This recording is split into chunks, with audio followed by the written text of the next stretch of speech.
अस्सलाम वालेकुम नाजरीन, उम्मीद है आप सब खैरियत से होंगे। पुलिस यासीन को इसके जुर्म की सज़ा देने के लिए सबके सामने मोहल्ले की गलियों से घसीटती हुई ले जाती है। वो लोग जो कुछ देर पहले इस पर हंस रहे थे, अब वही भीड़ साकत खड़ी ये इबरतनाक मंजर देख रही होती है। बैरिस्टर समन सबके सामने असल वीडियो फुटेज चला देती है, जिससे यासीन के सारे झूठ बेनकाब हो जाते हैं।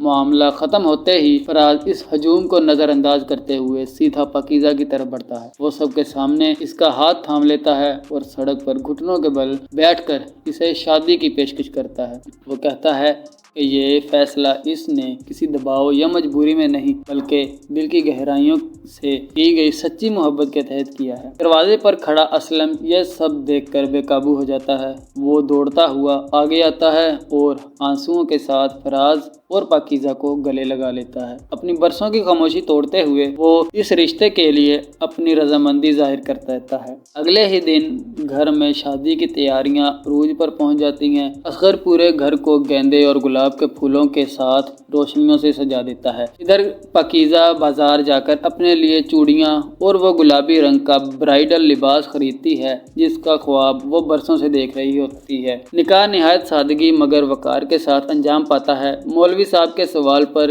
इस बार कबूल है की आवाज़ बगैर किसी खौफ झिझक के पूरे यकीन के साथ गूंजती है। रस्म के बाद जब पाकीज़ा रुखसती के लिए आगे बढ़ती है, वो सजी हुई गाड़ी की तरफ कदम रखती है तो अचानक असलम अपने सीने को मजबूती से पकड़ लेता है। इसकी सांस उखड़ने लगती है और वह शदीद दर्द के साथ जमीन पर गिर पड़ता है। खुशियों से भरपूर माहौल लम्हों में मातम में बदल जाता है। फराज घबराहट में अपना चेहरा उतार कर फेंक देता है और बुलंद आवाज में फौरन गाड़ी मंगवाने का हुक्म देता है। वो असलम को गाड़ी में डालकर ट्रैफिक को चीरता हुआ तेज रफ्तार से अस्पताल की तरफ रवाना हो जाता है। गाड़ी की पिछली नशिस्त पर पाकीज़ा अपने वालिद का ठंडा होता हाथ थामे आंसू बहा रही होती है। इसकी मेहंदी आंखों के आंसुओं से धुंधला जाती है। अस्पताल पहुंचते ही डॉक्टर असलम को इमरजेंसी में ले जाते हैं। कई घंटों की बेचैनी के बाद डॉक्टर बाहर आकर इतला देते हैं कि असलम को दिल का दौरा पड़ा था,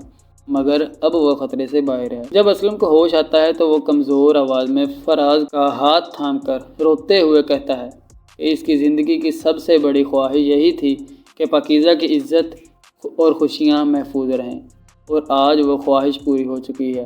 3 माह बाद फराज पाकीज़ा को हनीमून के लिए कश्मीर की हसीन और बर्फीली वादियों में ले जाता है। वहाँ दोनों अपनी तल्ख यादों और पुरानी परेशानियों को पीछे छोड़कर सुकून और खुशियों के लम्हात गुजारते हैं। एक दिन सैर के दौरान अचानक पाकीज़ा बेहोश होकर गिर पड़ती है, जिससे फराज सख्त घबरा जाता है। मगर मकामी डॉक्टर मुआयने के बाद खुशखबरी सुनाते हैं कि पाकीज़ा हामिला है। यह सुनकर दोनों की घबराहट खुशी में बदल जाती है।